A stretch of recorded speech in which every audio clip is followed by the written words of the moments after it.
One man's on a mission to prove we've actually already left the EU. And English Democrat leader and Brexiteer Robin Tilbrook says he'll go to court to prove it. He believes the extension beyond the initial March the 29th deadline is invalid, as Theresa May didn't have the power to amend the withdrawal process. Well, the government says his case is totally without merit, but that hasn't stopped him raising nearly £60,000 to fund his challenge. And I'm delighted to say the man himself, Robin Tilbrook, joins me live. Robin, thank you very much indeed for joining us this evening. Well, on the face of this, you could say it looks crazy, a little sort of left of field, but tell me why you think we've already left. Yes, well, I don't think it's all that crazy, actually. The point is we served our notice, a two-year notice period, which was served in accordance with the judgment in the Gina Miller case, which meant we had an Act of Parliament. The Act of Parliament was very limited. It simply said in 137 words that the government had the power to serve a notice withdrawing us from the EU. There's nothing else in that Act of significance. That notice was served. It expired on the 29th of March. And the normal thing that happens when your notice expires is that you're out of whatever it is that you've served your notice about. And in this case, the government didn't go back to Parliament and get another Act of Parliament that enabled Theresa May to ask for more time. It didn't go back to Parliament to ask for a power to agree an extension of time. And one of the other things that the Gina Miller case made very clear was that in our Constitution, once there is an Act of Parliament, government ministers have no power to go against that Act.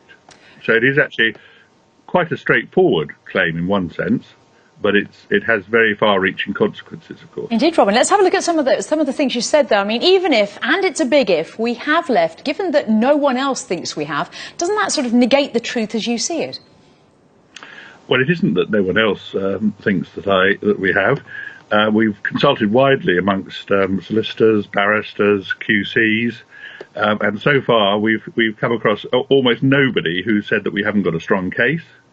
And I think the sort of general legal position is that we've got a very strong case. The point is that the politicians haven't acknowledged it, and the mainstream media have been here in England have been very reluctant to report anything about it at all. Whereas, if you think back to the Gina Miller case, at the same stage that we're at, you could hardly turn on your television or listen to a radio without somebody going on about Gina Miller. Well, let's also look at some of your supporters then, Robin. I mean, can you give us a sort of taste who your donors are? Who are the people who are actually backing you?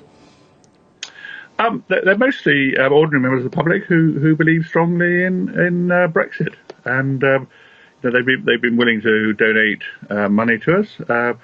Nobody's donated more than a few £1,000s, and most donations are £10, £20, £25. So it really is a proper crowd-funded case. And in fact, you were saying that we'd raised 58,000. But basically, we've had a number of different ways in which we've raised money.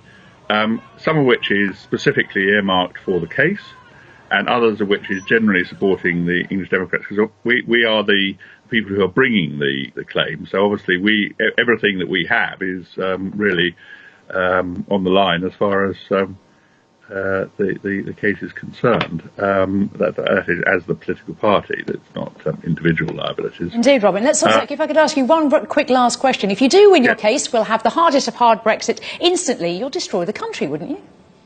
No, not at all.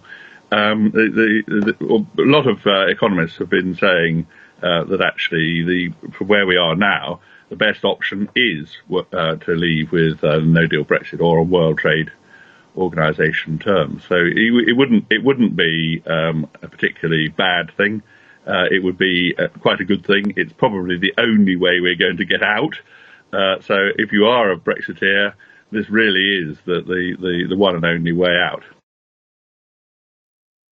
It's not true that the Prime Minister's hands were tied. If anyone tied them, she tied her hands herself. If you were tied by the House of Commons, Tom. It's not true that the Prime Minister's hands were tied. If anyone tied them, she tied her hands herself. If they were tied by the House of Commons out, if she wanted to take us out of the EU with no deal, she could have abided by the House of Commons diktat in terms of asking for an extension, but ask one for an hour, for a day, that would automatically make us leave. We have underestimated the power of the executive in this entire process, and it suited the Prime Minister very well to say, "Oh, I've been tied by Parliament," when in effect there are a number of routes that she could have gone down that would have meant that we left the EU with no deal on the 29th of March. She chose not to take them.